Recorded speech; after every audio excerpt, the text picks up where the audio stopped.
Alors, nous sommes aujourd'hui le 4 août 2015 et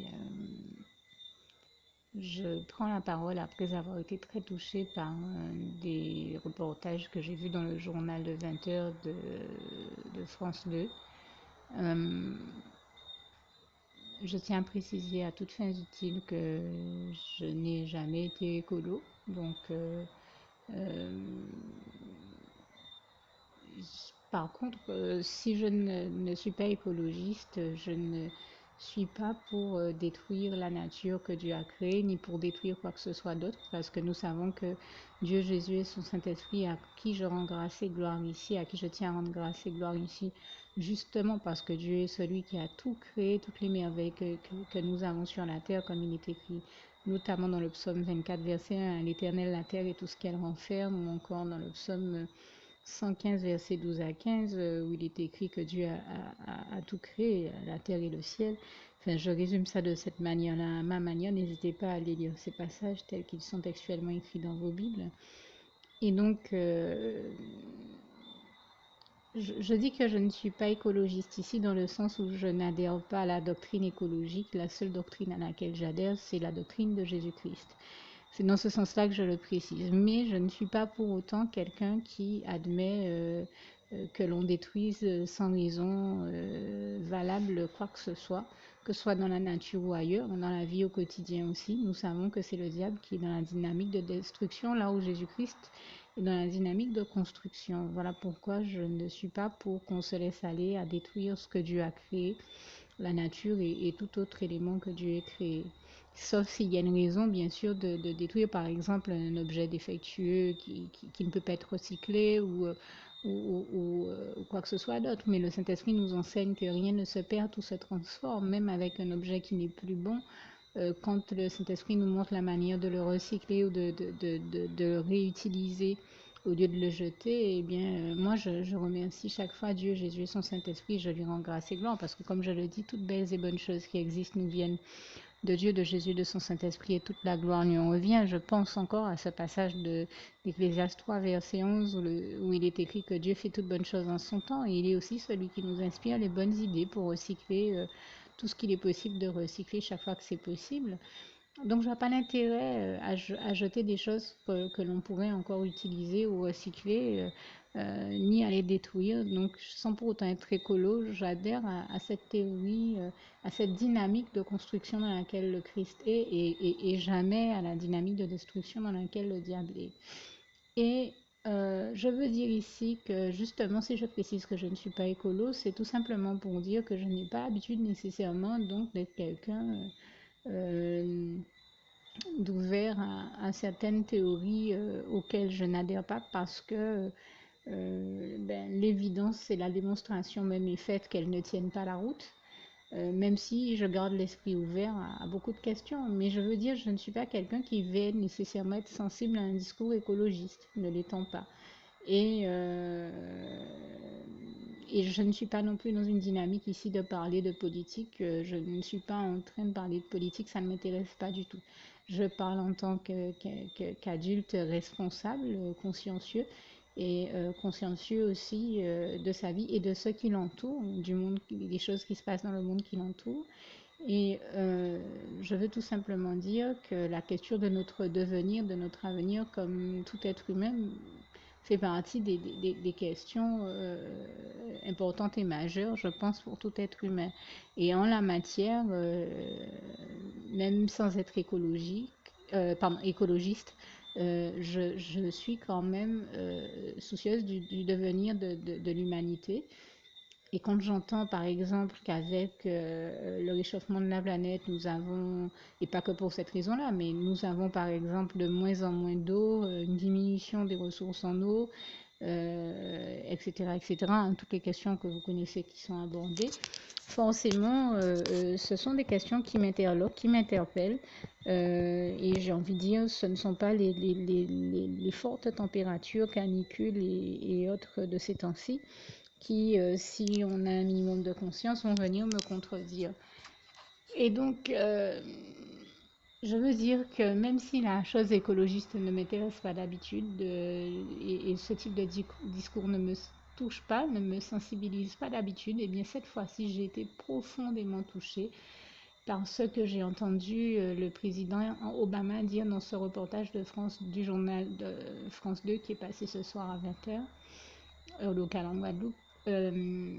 Non pas parce que je suis quelqu'un qui fait partie de tous ceux qui craquent pour Obama, ça n'a jamais été mon cas. Je sais que c'est très rare, mais je peux le dire, j'ai une mère par exemple qui craque pour Obama, qui n'arrête pas de me chauffer les oreilles en me disant c'est un bel homme, c'est ceci, c'est cela. Ça n'a jamais été mon cas. J'ai Je remercie le Seigneur Jésus de m'avoir envoyé aux États-Unis à plusieurs reprises et il m'y envoie depuis que je suis toute petite, depuis l'âge de 4 ans. Euh, Maintenant, j'ai 10 fois cet âge-là, j'ai 40 ans et je considère que j'ai suffisamment vu la souffrance des Américains, de ce peuple-là, dont la souffrance de laquelle je me suis sentie solidaire. Une souffrance dont on ne parle pas parce qu'on a une tendance à parler des États-Unis comme en tant que puissance économique, etc., etc. Mais on en parle très rarement sous l'angle de la réalité qui s'y déroule et il faut y avoir séjourné suffisamment longtemps comme c'est mon cas pour comprendre un certain nombre de réalités qu'on n'évoque jamais devant les caméras. Et c'est parce que je connais cette réalité-là que je ne peux pas me mettre à faire comme si je ne les connaissais pas et que j'appréciais ceux qui ont peut-être mené des politiques qui ont amené à ces résultats-là, Mais comme je l'ai dit ici, mon but n'est certainement pas de parler de politique. Donc je reviens à mon propos. J'ai voulu tout simplement dire que le discours d'Obama ce soir m'a touché, non pas parce qu'il est quelqu'un qui a l'habitude de me toucher et ni parce que le sujet qu'il a employé m'a touché, mais parce que j'ai pris conscience que c'était vraiment Dieu qui était en train de nous parler à travers lui. Et pour que je vous dise que Dieu parle à travers Obama, je vous assure qu'il faut vraiment que ce soit Dieu. Parce que il est vraiment quelqu'un à travers qui j'ai du mal des fois à entendre Dieu parler parce que comment dire ça? Parce que c'est pas quelqu'un que même j'ai l'habitude de prendre le temps d'écouter. C'est vous dire que je peux pas avoir été impressionnée par une quelconque admiration d'Obama dans laquelle je serais. Je n'ai jamais été dans cette position. C'est pas pour parler de politique, mais c'est tout simplement pour préciser cette réalité-là.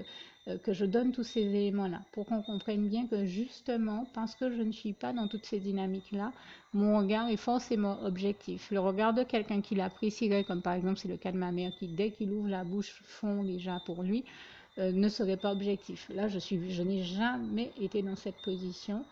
Et donc, ça fait de moi quelqu'un qui peut garder une distance, un recul nécessaire, un regard suffisamment détaché sur lui et sur le discours qu'il peut tenir, puisque la chose politique aussi, j'en suis très détachée. C'est en ce sens d'ailleurs que j'ai précisé que mon but n'est pas de parler de politique ou de faire de politique ici.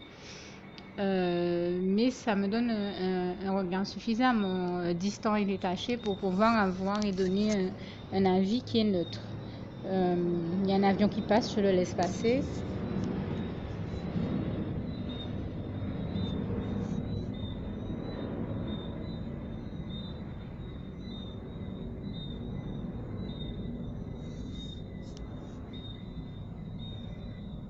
Seulement voilà, par contre, j'ai l'habitude d'être quelqu'un, si je n'ai pas l'habitude d'écouter les discours d'Obama, ni de toute autre politique, j'ai envie de dire, j'ai l'habitude d'écouter ce que Dieu dit. Et je vous témoigne suffisamment souvent de comment je vois Dieu nous parler puissamment par le biais des médias et de tout autre média, mais il le fait puissamment. J'ai déjà eu l'occasion il n'y a pas si longtemps de vous témoigner qu'il l'avait parlé à travers un autre journal de 20h local par exemple. Et je suis suffisamment... quelqu'un me disait ça un jour, tu es quelqu'un qui marche de suffisamment près avec Dieu pour connaître sa voix, avoir l'habitude de l'entendre et de le reconnaître. Quelqu'un d'autre me disait, tu es quelqu'un de très sensible au Saint-Esprit, à la voix du Saint-Esprit. Donc c'est vrai que je sais quand c'est Dieu qui parle. Alors bien entendu, comme tout chrétien, il peut m'arriver de faire des erreurs. Mais là, je sais que c'est Dieu qui nous parlait. Et c'est Dieu qui m'a touché et non pas Obama. C'est ce que Dieu nous disait qui m'a touché et non pas ce qu'Obama en lui-même pour l'homme qu'il est, qui a pu me toucher. Ça pourrait pas arriver. Il ne m'a jamais touché ni au moment de son élection, ni au moment de sa réélection. C'est pas maintenant que ça va commencer. Et donc, je veux dire, en plusieurs années qu'il est au pouvoir, il m'a jamais touché, pas même une seule fois, pas même dans un seul discours. Donc, je sais que c'est réellement Dieu qui m'a touché, le fait que Dieu parle à travers lui qui m'a surprise et touchée à la fois. Mais bon, soyons clairs, hein, Dieu fait comme il veut, il emploie qui il veut, comme il veut, quand il veut. Le Saint-Esprit parle par qui il est possible de parler parce qu'au moment où il sait que le message qu'il cherche à faire entendre sera entendu et compris. Et c'était là le but. Ça ne signifie pas parce que Dieu a parlé à travers lui aujourd'hui que je suis en train de dire qu'il est avec Dieu ni quoi que ce soit d'autre, hein, que là encore ce soit clairement entendu, parce que Dieu peut employer vraiment le biais qu'il veut, parler à travers qui il veut pour s'exprimer. Surtout, voilà, il sait que la population des États-Unis aurait très certainement écouté Obama, les Français aussi, et certainement d'autres régions du monde. C'était peut-être l'un des meilleurs moyens, l'un des meilleurs biais pour nous parler et nous alerter sur les questions importantes qui ont été abordées. Mais soyons clairs, quand je dis ça, je ne perds pas mon temps à décider de qui est chrétien ou pas. Je ne suis pas dans une polémique de dire si Obama est chrétien ou pas. Là, ce n'est pas l'enjeu de mon débat, ce n'est pas mon but. Je ne suis pas dans cette dynamique-là. Je laisse Dieu, par le biais de son Saint-Esprit, révéler qui est chrétien ou pas. Donc, je ne suis pas en train je ne suis pas dans toutes ces dynamiques-là. Donc ça, il faut écarter tout ça de mon propos et l'aspect politique des choses et même cet aspect qui voudrait que l'on s'érige en juge en disant celui-là est chrétien, celui-là n'est pas chrétien, donc je ne l'écoute pas. Ça n'a rien à voir avec mon propos ici. Vous pouvez mettre tout ça de côté et comprendre ce qui est essentiel dans mon propos. Ce qui est essentiel, ce n'est pas ici de juger les hommes, mais de dire, voilà, Dieu, j'ai été interpellée, interloquée parce que Dieu nous a parlé et là, il nous a donné un message qui m'a touchée, qui m'a interpellée, qui m'a interloquée et qui me paraît vraiment crucial et important. Moi qui ne suis pas écologiste et pas non plus touchée d'habitude par les discours écologistes, là, j'ai été profondément touchée parce que je sais que c'est Dieu qui nous parlait. Il a mis au cœur d'Obama de dire que que la question du réchauffement planétaire devient très sérieuse, au point que nous soyons certainement la dernière génération qui peut faire quelque chose et agir pour stopper les dégâts que cela peut causer. Et qu'il s'agit donc pour nous de tout faire pour nous éviter justement les drames que tout cela pourrait occasionner. Et en disant qu'il n'y a qu'à voir comment ces jours-ci avec tous les réchauffements qu'il y a eu, on a été terriblement impacté. Je veux dire, même quand c'est pas arrivé chez nous, même dans d'autres régions de la Terre. Par exemple, moi je suis en Guadeloupe. Je veux dire, même dans d'autres régions de la Terre, ce qui s'est déroulé au niveau climatique nous a quand même choqués. Nous, on a beau être dans une période où on a l'habitude de voir des températures élevées. Là, je vous dis, cette semaine en Guadeloupe, j'ai été choquée d'entendre la présentatrice de la météo dire ben, concrètement, il a fait plus chaud à Paris que chez nous en Guadeloupe. Ça fait, attendez, c'est surréaliste, quoi. Ça fait combien d'années qu'on n'a pas entendu un truc pareil? J'ai entendu dire il a fait 35 degrés aujourd'hui à Paris, à savoir plus chaud que chez nous en Guadeloupe. Je peux vous assurer, Dieu m'a béni, il m'a permis de faire mes études à Paris. 35 degrés à Paris, moi je ne veux même pas m'imaginer ça. Parce que c'est littéralement invivable et c'est une chose qu'on n'aurait jamais vue.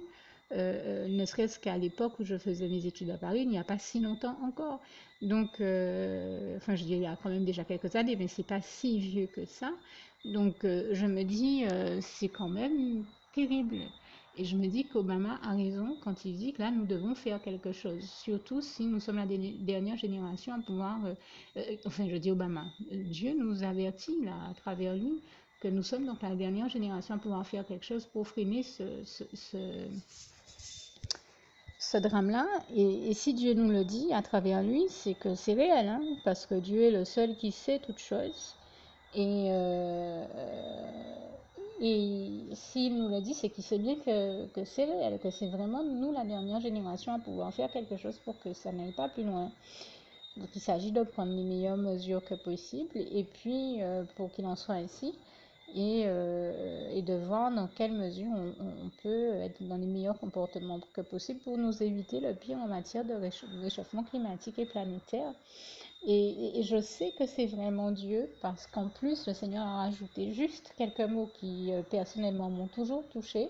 Je me rappelle qu'un jour j'étais à l'église, dans une des églises véritables de Christ, je ne sais plus si c'était ici ou aux États-Unis, et j'étais dans une situation où le diable faisait tout pour m'égarer et en me disant oui mais regarde il y a un plan B, Dieu t'a dit de faire comme ça, mais vous savez comment il est toujours dans la dynamique de contredire Dieu, de venir toujours contrecarrer tout ce que Dieu nous dit et d'essayer de nous amener à faire le contraire de la volonté de Dieu pour qu'on se retrouve à faire sa volonté à lui le diable. Vous comprenez bien que quand on est chrétien, on veut toujours dire oui à Dieu et toujours dire non au diable. On veut toujours faire la volonté de Dieu et jamais celle du diable. Et c'est bien entendu ce que je vous invite à faire au nom puissant du Seigneur Jésus. Et là, j'étais dans une situation, une épreuve. Je crois que oui, j'étais aux États-Unis à ce moment-là. Où Dieu m'avait déjà averti que lui, sa volonté, il s'attendait à ce que moi je fasse telle et telle et telle chose. Il m'avait donné son plan. Et le diable a utilisé quelques notes pour venir me dire, bon ouais, bon, mais ça c'est le plan de Dieu, d'accord, mais bon, c'est quoi le plan B? Et par bonheur, Dieu avait permis qu'en allant à l'église, auparavant, j'entende quelqu'un dire, peut-être le pasteur qui avait prêché, dans sa prédication, dire, je vous avertis, Dieu n'a jamais de plan B. Quand Dieu nous donne son plan, c'est ce plan-là et il n'y a pas de plan B. C'est la volonté de Dieu que nous devons accomplir en tant que chrétiens et certainement pas celle de l'ennemi. Le plan B, c'est du diable, ce n'est jamais de Dieu. Et là, ce soir, quand Dieu a parlé à travers Obama et j'ai reconnu que c'était Dieu, j'ai su que c'était Dieu, c'est que quand il a précisé que nous sommes la dernière génération à pouvoir faire quelque chose pour limiter, j'ai envie de dire entre guillemets, la casse, il a rajouté, il n'y a pas de plan B. There is no plan B.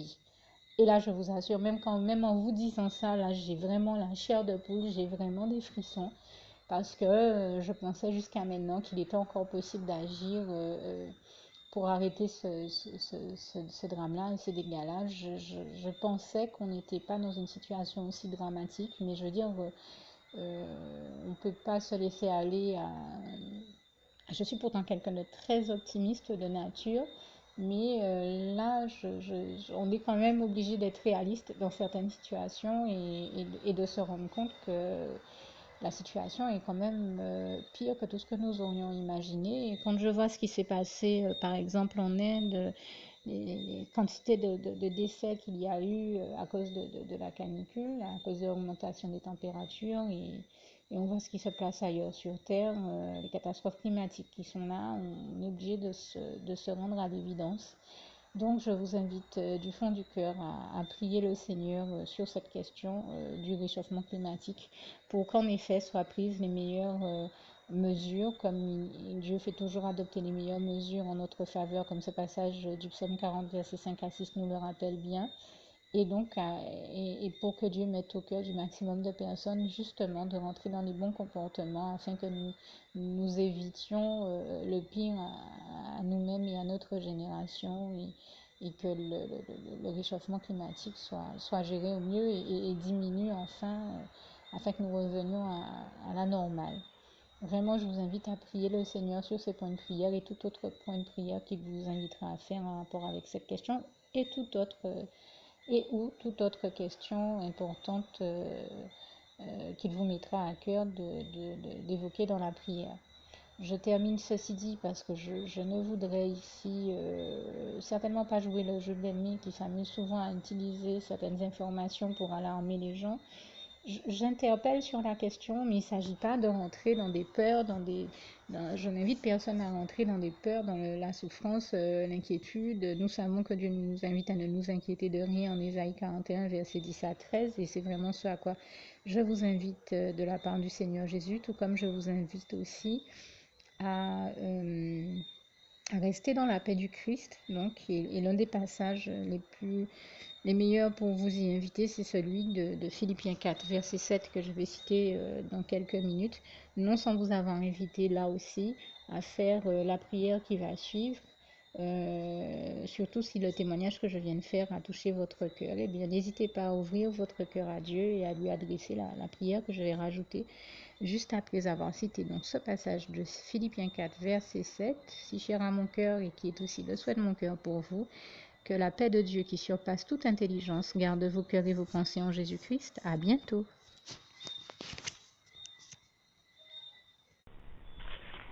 Juste une petite précision pour tous ceux qui ne sont pas encore, qui n'ont pas encore choisi la meilleure des options qui soit, qui est celle d'aller se placer, de faire le choix à soi-même, d'aller se placer dans les bras d'amour de Jésus-Christ, pour se mettre à l'abri de ce monde cruel. Eh bien, je partage avec vous la prière par le biais de laquelle on y accède. Et commence par vous rappeler également ce passage de Jean 14, verset 6, où il est écrit que Jésus-Christ est le chemin, la vérité et la vie. Nul ne vient au Père, Dieu, sans passer par le Fils Jésus-Christ, bien sûr. Je le dis à ma manière, vous regarderez comme il est actuellement écrit dans vos Bibles là encore. Et donc, n'hésitez pas à ouvrir vos cœurs à Dieu, à Jésus, à son Saint-Esprit, à être sincère avec lui et à lui adresser la prière qui suit, à lui dire tout simplement, Éternel mon Dieu, Seigneur Jésus-Christ, moi, un tel, vous dites votre nom et votre prénom, je t'accepte aujourd'hui comme mon sauveur personnel, le seul maître et roi de ma vie. Je remets toute ma vie entre tes mains puisqu'elle t'appartient, Éternel mon Dieu, puisque tu l'as créée, cette vie. Donc tu en es donc le seul maître et propriétaire comme de tout ce qui existe dans tout l'univers. Je remets donc toute ma vie entre tes mains, je te la donne. Merci, Éternel mon Dieu, aussi de permettre que cette vie que tu m'as donnée continue à être à ta gloire et que je continue à te servir, à t'appartenir pour l'éternité, d'éternité en éternité. Merci aussi, Seigneur, de faire que je continue donc à te servir et à t'appartenir pour l'éternité, d'éternité en éternité. Et aussi, Seigneur, de m'accorder la grâce de ton pardon et de ta miséricorde pour tous les péchés que j'ai commis tout au long de ma vie, jusqu'à la date d'aujourd'hui incluse. Et c'est au nom puissant du Seigneur Jésus-Christ que j'ai fait cette prière. Et à vous tous qui avez fait cette prière, je vous dis que Dieu vous bénisse abondamment, puissamment, richement, et surtout n'hésitez pas à la partager avec tous vos proches et contacts, amis, membres de vos familles, collègues, bien-aimés, tous ceux que vous aimez, et surtout tous ceux à qui Dieu vous mettra à cœur, avec qui Dieu vous mettra à cœur de la partager. Et comme j'aime à le dire, si vous n'avez pas encore pris le temps de faire cette prière, comprenez bien que voilà, ça ne vous coûte rien de la faire, c'est gratuit, c'est indolore, et que voilà, vous n'êtes pas obligé de me croire, mais moi il m'est arrivé tout comme vous de devoir faire cette prière un jour dans ma vie, et quand on m'a proposé de la faire, je me suis dit, et si c'était vrai, et si c'était vraiment Dieu qui, par ce biais-là, m'appelait à lui et me demandait de lui donner ma vie, de l'accepter, c'était Jésus qui était en train de vraiment me tendre la main et qui était en train de me demander de l'accepter comme mon sauveur personnel, je ne pourrais pas passer à côté de l'occasion de lui dire oui, parce qu'il faut aussi que je reste ouvert ou ouverte à ce que Dieu peut avoir à me dire. Il faut que je garde mon cœur et mon intellect ouverts à ce que Dieu peut avoir à me dire. Donc je me suis dit, je ne peux pas courir le risque de passer à côté de mon éternité, de passer à côté des meilleures choses de la vie, surtout si le maître et créateur de la vie m'appelle et cherche à me sauver. Pour être sauvé, il faut bien que je lui dise oui, que je souhaite qu'il me sauve. Oui, Seigneur Jésus-Christ, je t'accepte comme mon sauveur personnel. Et c'est le sens de cette prière. Et comme je dis, elle ne nous coûte rien à faire. Et puis surtout, moi je vous dis, du jour où je l'ai faite, j'ai vu Jésus changer ma vie en mieux sur tous les plans. Et donc je crois que ça ne vous coûtera rien, ça ne vous coûte rien vous non plus de la faire et puis d'expérimenter, de regarder comment les choses vont se dérouler dans votre vie, de regarder Jésus changer votre vie en mieux, à vous aussi. Et d'en faire l'expérience. Et pour en faire l'expérience, il faut commencer par faire cette prière. Donc si vous ne l'avez pas encore dite, réembobinez tout simplement cette vidéo ou ce document si vous préférez. Réécoutez-le et dites avec moi la prière que vous m'avez entendu mentionner. Et n'oubliez surtout jamais que que tout est possible à celui qui croit en Dieu, en Jésus-Christ et en son Saint-Esprit, comme il est écrit en Marc 9, verset 23, et que tout est possible à Dieu, comme il est écrit en Marc 10, verset 27. Que Dieu vous bénisse donc et à bientôt.